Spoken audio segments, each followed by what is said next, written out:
Hey everybody, Cold On here with another VOX Immortalis commentary guide. This video is for normal Ultraxion in Dragon Soul, and this is 10 man. I apologize for starting this video a little late into the fight, but it was the footage I had, and I will definitely cover everything that needs it. So this fight really revolves around the use of a new ability that you'll get on your default UI called Heroic Will. And this is just a little button. You can't see it on my UI because it's hidden, but you can also use a macro that does the same thing as if you clicked on it. So at the top there you can see the macro to use it is just /click space extra action button 1, the only space being after the click. So using a macro with that is the same thing as if you clicked on the ability.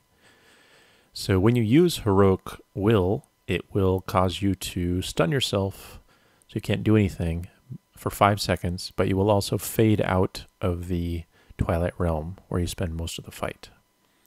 So this allows you to avoid negative abilities that are happening in the Twilight realm during that time. So the first reason to use it, and most common, is an ability called Hour of Twilight, which Ultraxion uses every 45 seconds. And when this goes off, it's a 5-second cast time. And when it finishes casting, it will do an AE that hits everyone in the Twilight realm for very heavy shadow damage. Unsurvivable amounts if you don't have major cooldowns. So you can see there he's Hour of Twilighting, and I used my macro to use Heroic Will, which fades me into the normal realm temporarily, so that when the cast finishes, I'm safely in the normal realm. The important thing is that the fade of Heroic Will lasts 5 seconds, and the cast time of Hour of Twilight is 5 seconds. So as long as you cast Heroic Will slightly after Hour of Twilight has begun to cast, you will be safely in the normal realm when it completes.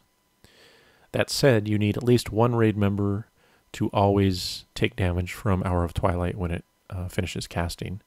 Otherwise, the NPCs behind you will soak all the damage and wipe the raid. So here I go fade again, and you can see it finishes, and then I come back in. So you can use any player you want that has proper cooldowns, but you're meant to utilize tanks, because during this fight, your tanks will have a buff from Thrall that allows them to use cooldowns twice as often, mitigation cooldowns. So the key here is to utilize your tanks usually, and basically have them switch back and forth, soaking Hour of Twilights, by not using Heroic Will when the cast is about to finish. So as we loop back to the start of the fight here, you can see our mage accidentally mistimed his Heroic Will use, and he was back in the Twilight realm when it finished casting, and it got him. But basically, if you can have your tanks take turns soaking Heroic Will and survive it. The other reason to use, to soak Hour of Twilight. Anyway, the other reason to use Heroic Will is to avoid Fading Light. And this is a buff that is cast on the main tank currently, and one random raid member. And this is a 10-second buff, and when it expires, if you are still in the Twilight realm when it expires, you will die instantly. However, if you are in the normal realm, and therefore you've used Heroic Will to get there, you will not take damage, but you will lose all threat against Ultraxion for 10 seconds. So this is why you need to use 2 tanks for this fight, because the current tank will gain Fading Light along with one other random player.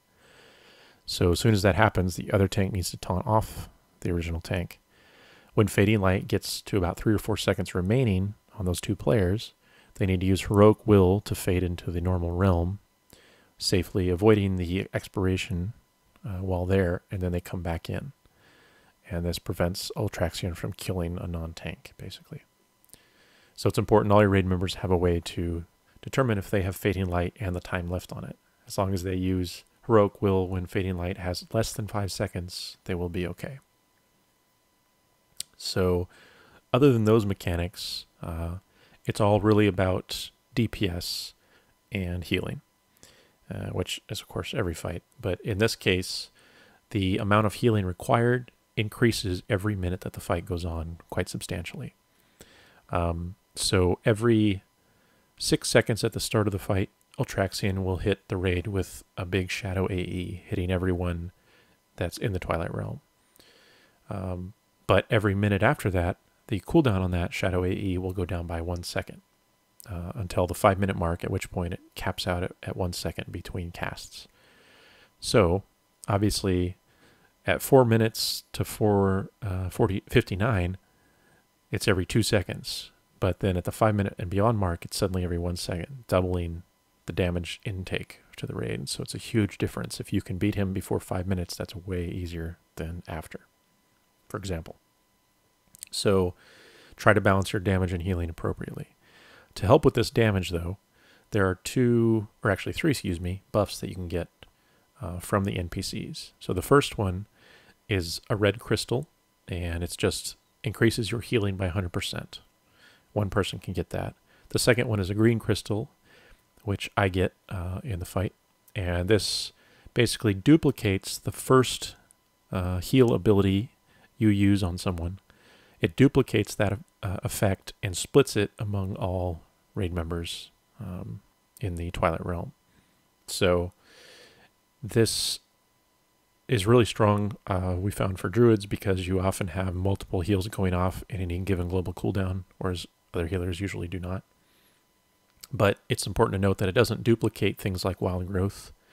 So the first tick on one person of a wild growth will duplicate, but it doesn't duplicate for every tick of it that's going off. So basically AE heals only do the first of any given part of that AE. And then there's a final buff you can get that's a blue crystal that reduces mana cost and increases haste by 100%, but we didn't get to that point.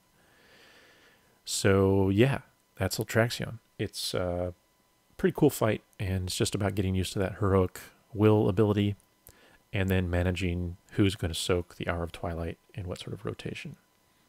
And if you can manage the damage and DPS check, then you should be okay. So good luck, and thanks for watching.